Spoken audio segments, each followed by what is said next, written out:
बिस्मिल्लाहिर्रहमानिर्रहीम। अस्सलामुअलैकुम वरहमतुल्लाहि वबरकातुहू। हज़रत अबू हुरैरा रज़ियल्लाहु तआला अन्हु बयान करते हैं कि रसूल अल्लाह सल्लल्लाहु अलैहि वसल्लम चंद ऐसे लोगों के पास खड़े हुए जो बैठे हुए थे, तो आप सल्लल्लाहु अलैहि वसल्लम ने फरमाया, क्या मैं तुम्हें तुम्हारे बुरे और अच्छे लोगों के मुतल्लिक बताऊं? रावी बयान करते हैं कि वो खामोश रहे।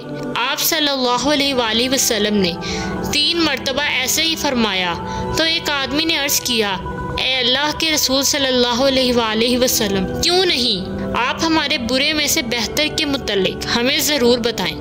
आप सल्लल्लाहु अलैहि वसल्लम ने फरमाया, तुम में से बेहतर वो शख्स है जिससे खैर की तवक्को की जाए और उसके शर से अमन हो, जबकि तुम में से बुरा वो है जिससे खैर की तवक्को ना की जाए और उसके शर से अमन ना हो।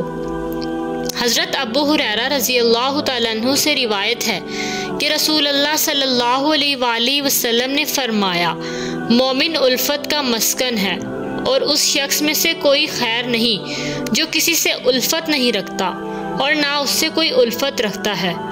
हज़रत अनस रज़ियल्लाहु तआला अन्हु बयान करते हैं कि रसूल अल्लाह सल्लल्लाहु अलैहि वसल्लम ने फरमाया, वो शख्स जिसकी शर अंगेजियों से उसका पड़ोसी महफूज ना हो वो जन्नत में नहीं दाखिल हो।